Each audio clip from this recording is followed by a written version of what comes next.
Today I want to tell you why I'm glad I was diagnosed with type 1 diabetes about 15 years ago. Even though to date, I've had to take about 24,000 shots of insulin just to be alive.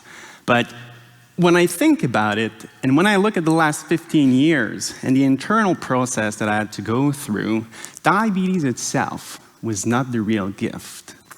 What I am most thankful for is that I did not have a choice when I was diagnosed, and that was the real gift. The absence of choice was the gift.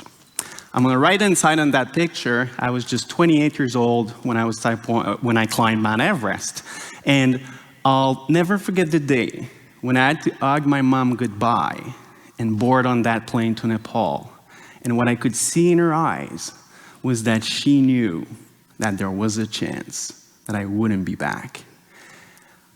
I then went on to complete many Ironmans. I ran across the Sahara Desert, 250 kilometers, self-supported in 5 days.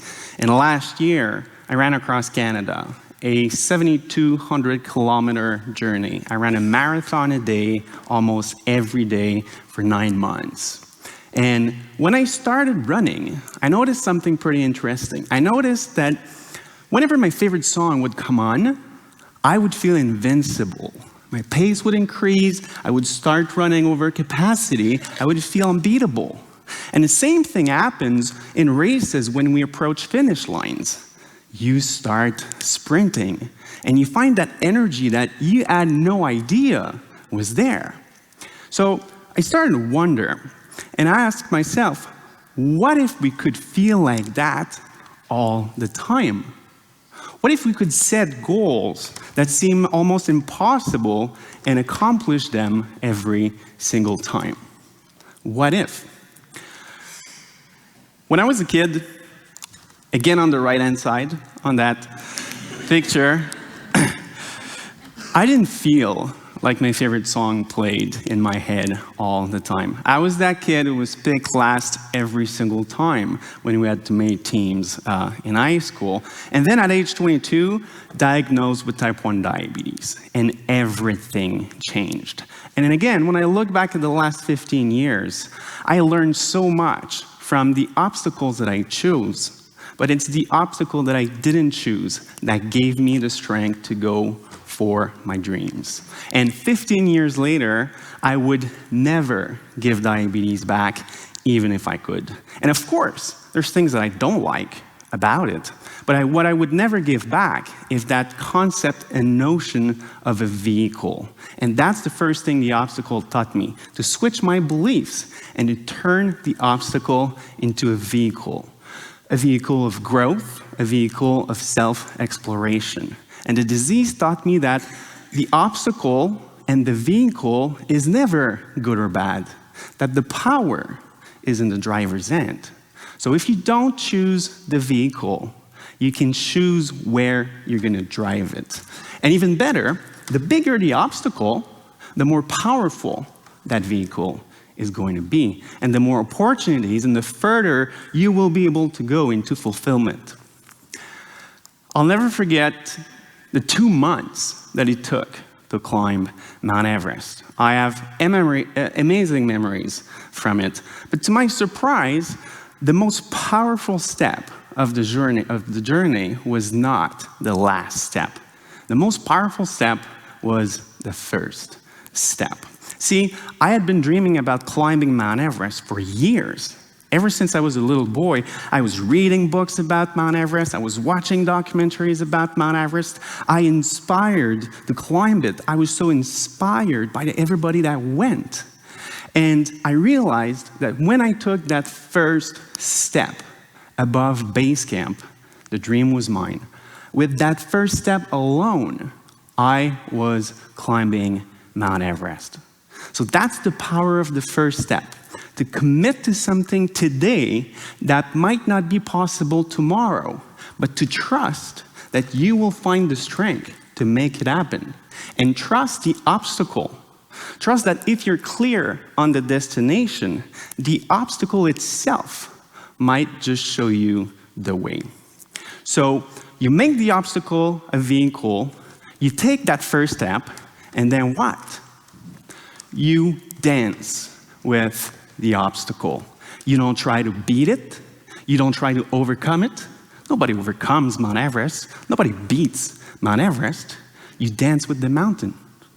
And you take the obstacle by the end, and you take it with you. One of the most powerful experiences with my disease was to find out that it would never go away.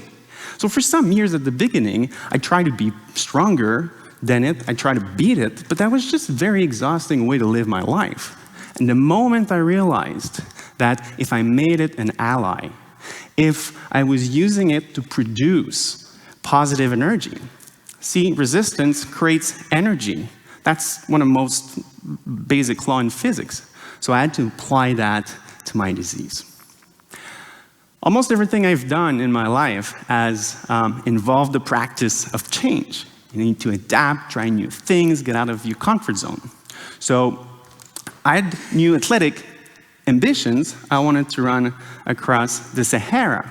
So to meet the change and to adapt doesn't mean to start from scratch every single time. To change and to adapt means that I'm applying everything that I've learned before to a different situation. I did not know that sand dunes moved. They're beautiful. They're the size of that building, big forces of nature. And a week later, that dune could be a kilometer to the right or a kilometer to the left. So how do I get that song to play in my head all the time? I work like the wind. The wind pushes the dune away. And if it blows at 200 kilometers an hour for only 5 minutes, the dune's not going anywhere. But the wind doesn't have to be very strong. As long as it's consistent, then you can move mountains. So what the dune is teaching us is that it's never the size of our actions that matters. What matters is frequency, consistency, and the sincerity in between every single action. And the dune is showing us that even the smallest action have that transformative power. And the dune's telling us to always be in movement, to get moving, whether it's physically, spiritually, intellectually, psychology. But as long as you're doing a little bit all the time, you can move mountains. So all of that was great. I was doing well, I was learning things, but something was missing. I didn't feel complete. And at one point in my life, I realized that what really mattered was not necessarily how high you climb, but how many people you bring with you. So I decided I'm going to run across Canada, 170 marathons in 9 months, and that is going to be the least important part of the project. Instead, what we're going to do, what we're going to focus on, is to build a platform. We're going to make it impossible for 3 million people in Canada living with a form of diabetes not to hear that favorite song in their head all the time. The run was not a fundraiser.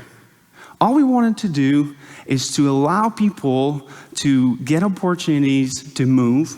I wanted everybody to own the run across Canada and everybody to be a part of it. So on February 2nd, 2014, I stood on a starting line. And friends were there, family was there, media was there. It was so exciting. Best of all, 20 kids also living with type 1 diabetes who were going to run the first kilometer of that historical journey with me. And everybody was excited. But I remember standing on that starting line thinking, this is a bad idea. This is going to hurt a lot and soon and for a long time. And I was scared. I was totally scared. And somehow that felt exactly the same way of what I felt when I was diagnosed with type 1 diabetes. And I had to go back to another very important lesson why I'm glad I got type 1 diabetes. The very nature of the disease makes it impossible to perfectly manage it. Therefore, the focus needs to be on learning. I have to focus on learning so that I can improve my management. I have to stop chasing trophies and medals, but instead create, nurture, and sustain growth habits. The learning there was that success is only just a point in time. It never lasts for very long. That's an event. I stood on the top of Mount Everest for 5 minutes.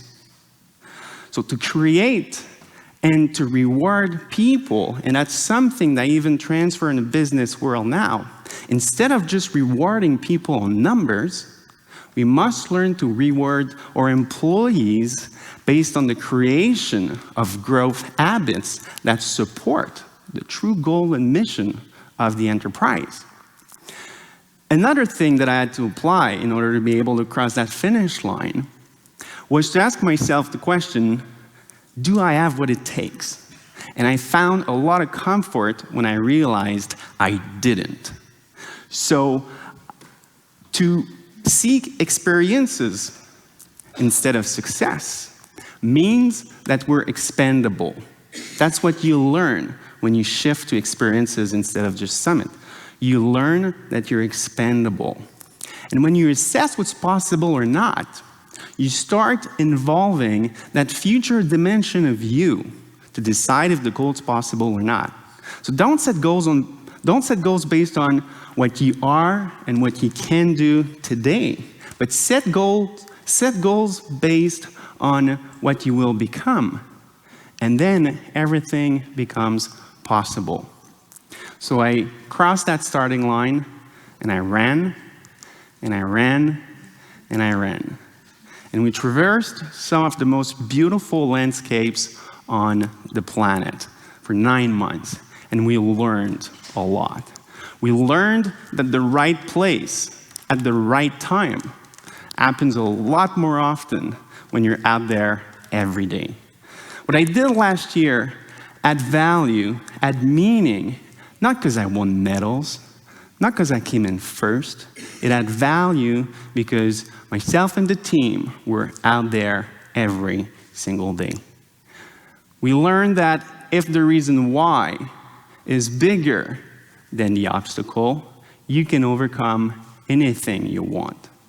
We learned that if we just focused on doing today well, tomorrow would come a lot faster and a lot easier. So we never really thought about the finish line.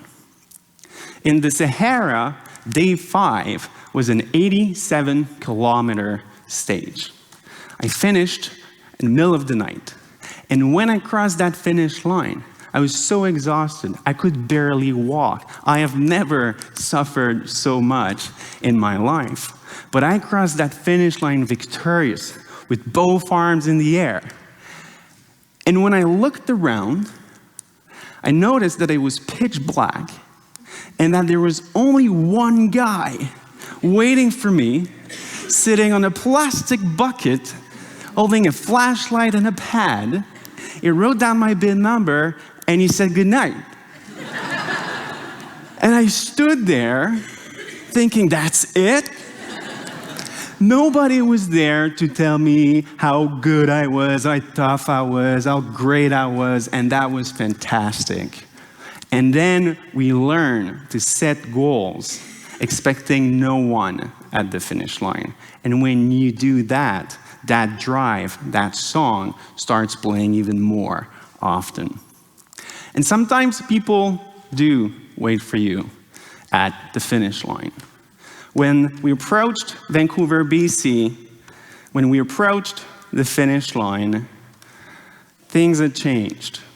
People felt different. People still lived with diabetes. But what they thought was possible had changed. We did not tell them what to do. We did not share best practices with them. We just created something they could believe in. And that's been the most rewarding experience of my life. Thank you.